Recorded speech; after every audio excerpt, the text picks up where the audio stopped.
I am just really thankful that I allowed myself to back up and say, okay, maybe this isn't working the best for us, and I looked into a different curriculum, because it has been really good in the last month for our whole homeschool days.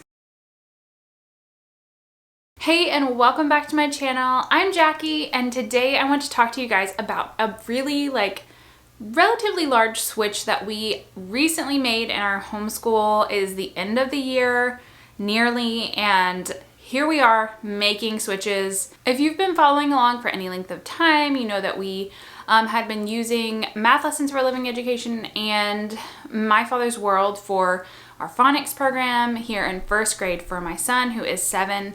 And you know, those things worked great for a while, but it kind of got to a point where we were done with our Math Lessons for a Living Education. And so I was like, do I want to move on to more Math Lessons for a Living Education, or do I want to try something else that maybe is a little more engaging, maybe some more manipulatives and stuff like that? And so I just started researching, and when I research homeschool curriculum, I feel like I go into this research hole of curriculums. And so my son had already not been loving My Father's World for quite a while.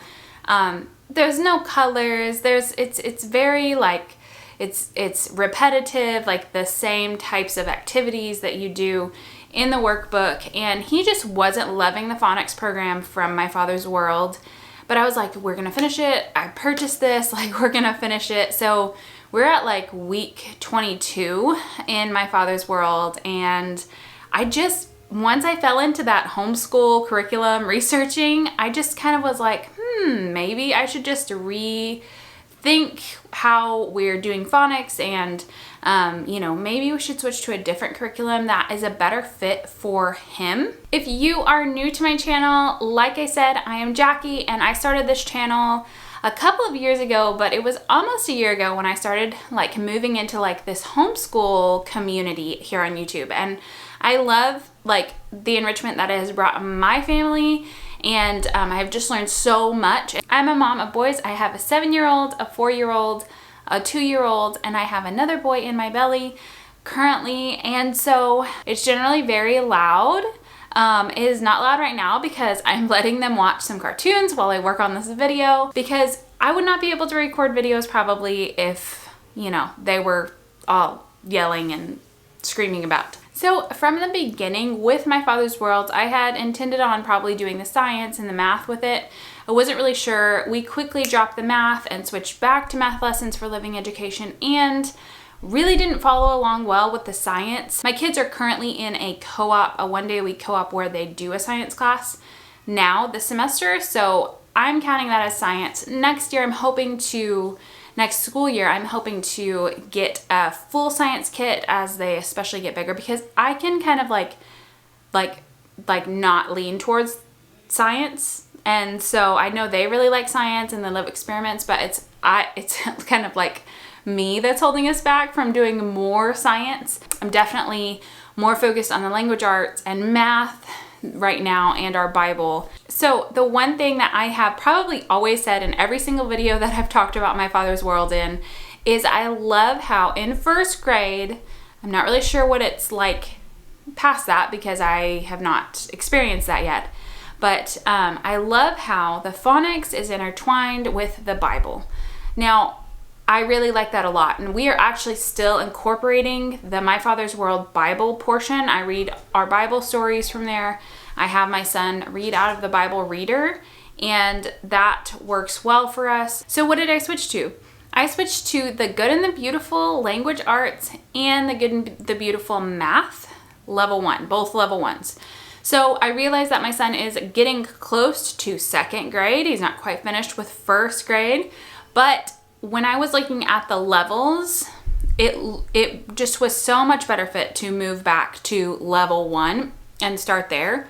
Plus it'll give him some review. We'll kind of fly through that first portion of the curriculum and then, continue to move on. So I really believe that I don't want to just put him in a level 2 curriculum just because that's where he should be or whatever. I want him to know the concepts, and I want him to understand things before I move him up. So, not to say that MFW is behind. I think it's totally on level. I think that The Good and the Beautiful is a little bit ahead. So that's just kind of like the feel that I'm getting with it. So I've had this language arts curriculum from The Good and the Beautiful sitting on my iPad since like last August when I downloaded it. And so it was a free download, which by the way, it's still a free download if you want the PDF of the Good and the Beautiful Language Arts levels. 1 through 5 are free on their website right now. I will definitely link that down below for you so that you can check it out if you didn't know it was free. Before I get into talking more about the curriculum, I just wanted to point out how I got these PDFs printed off. So we actually just invested in an Epson EcoTank printer. So I printed off all the PDFs and then I went to Office Max and got them bound for like $5 each. So that is how I did it. My purpose in buying PDFs is because I plan on using this curriculum with my pre-K kiddo who's going into kindergarten. In the next couple of years, I'll be using the same curriculum with him. So I felt like PDFs, just having them on my iPad would be just more cost effective, like in the long run. So that is why I decided to go with the PDFs for the Math Level 1.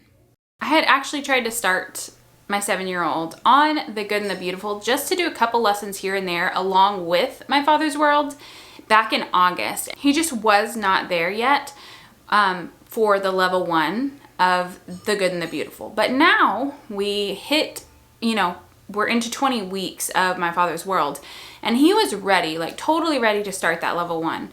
And so because it was very repetitive with My Father's World, and he just wasn't loving it, and I wasn't loving it. I wasn't looking forward to doing schoolwork, like that kind of thing. Like I just decided, well, it's a free curriculum. I literally have it sitting on my iPad. I can print out some lessons and we can just do this and see how it goes. And so once we started doing it, it was like, I was like, do you like this better? And he was like, yes, I like it a lot better. So I just kind of have like ditched My Father's World, the phonics portion, and I have just adopted The Good and the Beautiful's language arts. I love how there is art pulled into it and there's always a new different type of activity for the most part in each of the lessons. So like I said, we started about a month ago. We are on lesson 13 now of the language arts as we do about 3 or 4 lessons a week. And he's really loving it. I'm really loving it. I'm really seeing the fruit of the work that we did in My Father's World now. And because of that, like now in The Good and the Beautiful, he's doing really, really well. So I'm just like seeing the fruits of all of this work that we've put in this school year. So in that regard, like I am really thankful that we started where we did with My Father's World phonics. And I kind of saw how it worked and how they intertwined Bible with the phonics learning. And now we are moved on to The Good and the Beautiful. And I think I'm just going to stay there for a while because he really loves it. I really love it. I can still intertwine our Bible and the Bible reader from My Father's World. And so we're just going to stick with it. Another thing to note is that it feels a little bit more rigorous than My Father's World did. And I think that he is ready for that. I think he wants that. And so since My Father's World doesn't even carry a language arts curriculum after first grade, from my understanding, correct me if I'm wrong, they just suggest other curriculums. I'm not really sure. We may still use My Father's World for Bible as I really like it. But for now, we are like all in to The Good and the Beautiful. So yeah, the pages of the Good and the Beautiful language arts are just full of color and they're full of fun activities. They include artwork in the curriculum. They include, we're working towards doing some spelling words. They do poetry in it. And oh, I just love that everything is really combined together.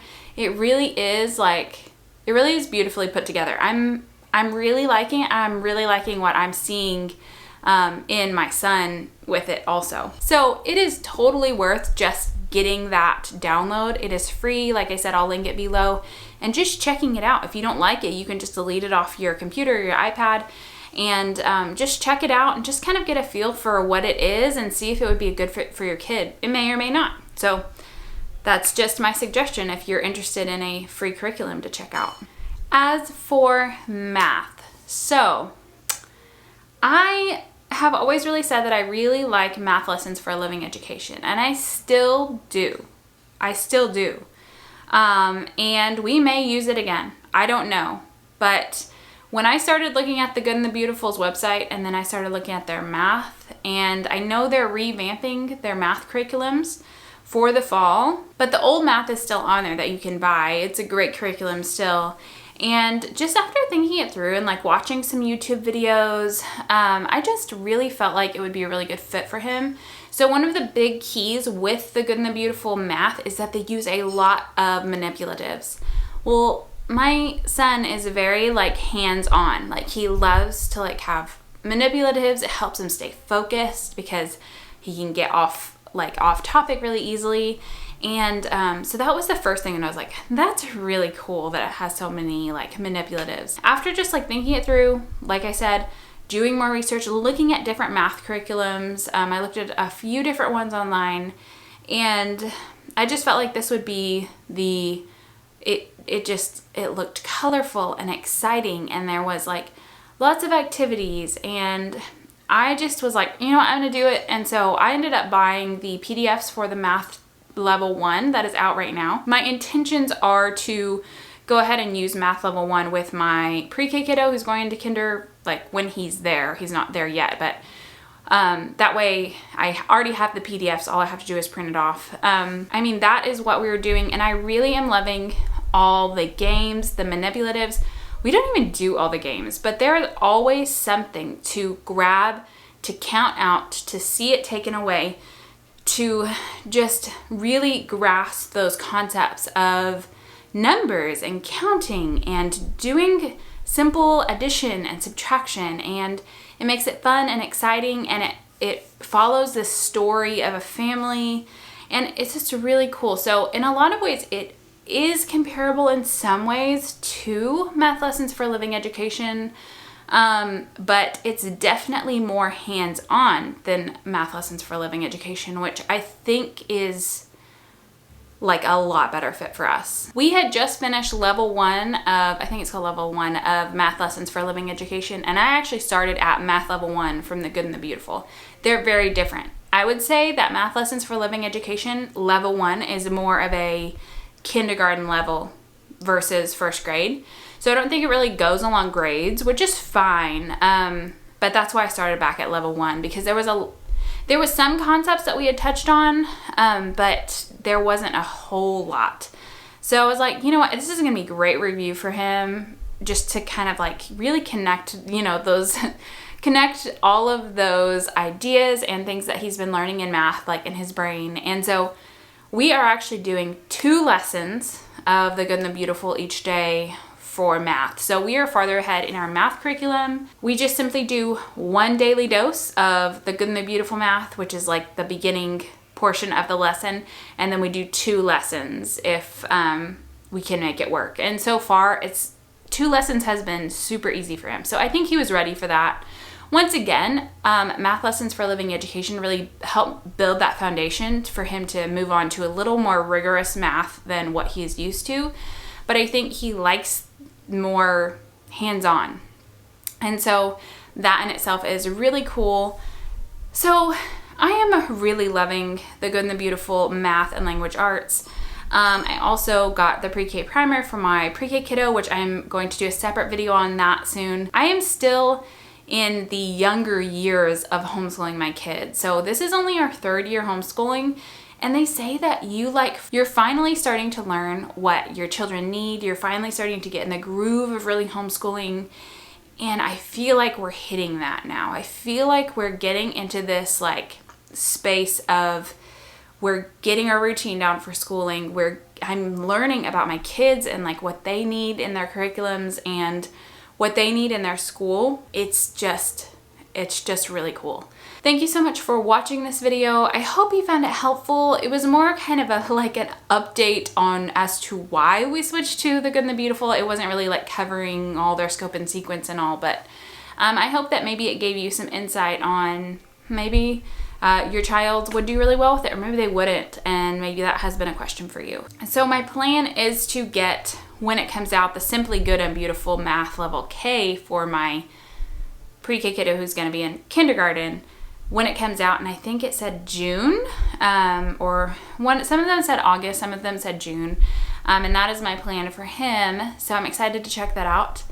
But this is where we are at. It's the end of the school year, I know, and we're just kind of like regrouping, and it's going well. Like, I really like the Good and the Beautiful. I like the Beautiful Feet books mixed in with it, and our Bible that we're doing, and I am just really thankful that I allowed myself to back up and say, okay, maybe this isn't working the best for us, and I looked into a different curriculum, because it has been really good in the last month for our whole homeschool days. Anyway, thank you guys so much for watching. Definitely drop a comment below if this video is helpful to you, or if you agree with me, or if you don't agree with me. I would love to hear what you think about these curriculums, and how they worked in your family and in your homeschool environment. Thank you guys so much for watching, and I hope you subscribe and like this video. I hope that this content has been really helpful for you, and thank you so much for watching.